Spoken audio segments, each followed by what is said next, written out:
किसी ने बड़े कमाल की बात कही है कि ऊपर इसकी सीमा अनंत है उसे आसमां कहते हैं, और इस जहां में जिसका प्यार अनंत है उसे मां कहते हैं। नमस्ते दोस्तों, मैं हूं आरजे कार्तिक माय एफएम से। एक बड़ी छोटी सी कहानी है जिन्होंने लिखी है। वो कहते हैं कि मैं एक बड़ा अधिकारी बन चुका था और मेरे घर में मेरी पत्नी थी और मेरा बच्चा था, और साथ में मेरी माँ रहती थी। मेरी माँ रहती थी, इसी बात से मेरी पत्नी को और मेरे बच्चे को दिक्कत थी, क्योंकि मेरी माँ कुरूप थी। उनकी नजरों में मेरी माँ सुंदर नहीं थी। मेरी माँ के पास में एक आंख नहीं थी, और मेरी माँ की जो कमर थी वो 90 डिग्री पर झुकी हुई थी। झुकी हुई कमर से चलना, एक आंख नहीं होना मेरी पत्नी को बिल्कुल अच्छा नहीं लगता था, और मेरा बच्चा भी ये पसंद नहीं करता था कि दादी जो है वो कुरूप है। जब भी उसके दोस्त आते थे तो वो अपनी मम्मी से कहता था कि मम्मी दादी को अंदर भेज दो, यहां बैठी रहेंगी, मेरे दोस्त आकर के उनका मजाक उड़ाएंगे। यहां तक कि मेरी पत्नी की सहेलियां आती थी तो मेरी पत्नी भी मेरी माँ को एक कमरे में बंद कर देती थी। मैं चाह करके भी कुछ बोल नहीं पाता था, समझ नहीं पाता था कि करूं तो करूं क्या। एक दिन मेरी माँ जब इन सारे तानों से, इस हालात से परेशान हो गई तो मेरी माँ ने मुझसे कहा कि बेटा मुझे तो गांव भेज दे, वहां तेरे मामा जी हैं, वो मेरी देखभाल कर लेंगे। और जहां मेरी माँ ने कहा तो मेरी पत्नी भी सुर में सुर मिलाकर कहने लगी कि हाँ हाँ माँ जी को भेज दो, वहां आराम से रहेंगी और बाकी इंतजाम हम कर देंगे। मेरी माँ की जिद थी, मेरी पत्नी ने बार बार मुझे प्रेशर डाला, मुझ पर दबाव डाला, तो मैं रहा नहीं गया। मैंने कहा ठीक है।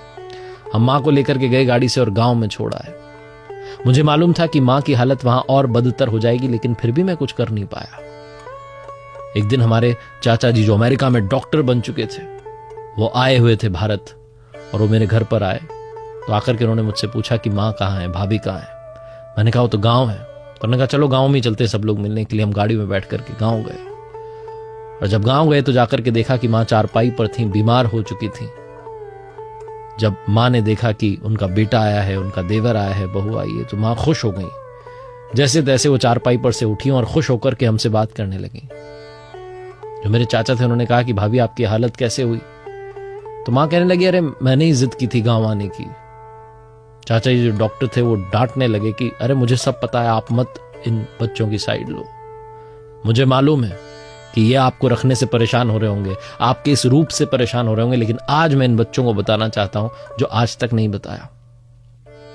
मेरे चाचा जी ने बताया कि बेटा जब तुम छोटे थे, 2 साल के थे, सीढ़ियों पर से नीचे गिर गए थे गांव में, तुम्हारी एक आंख चली गई थी, तुम्हारी रीढ़ की हड्डी जो है वो भी खत्म हो चुकी थी, तुम्हारी कमर सीधी रहे उसके लिए तुम्हारी माँ ने अपना बोन मैरो जो है तुम्हें दान कर दिया था, और एक आंख भी तुम्हें दान कर दी थी।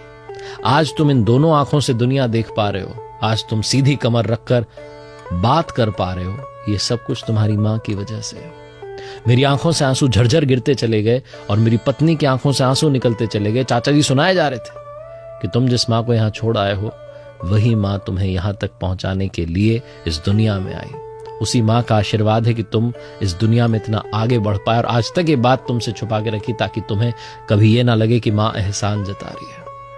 चाचा जी कहने लगे कि बहू तुम्हें तो लगता होगा कि तुम्हारी सासू माँ कितनी कुरूप है, लेकिन सच बात तो यह है कि उस दुनिया की सबसे सुंदर स्त्री हैं जिन्होंने अपने बच्चे के लिए अपनी जिंदगी कुर्बान कर दी।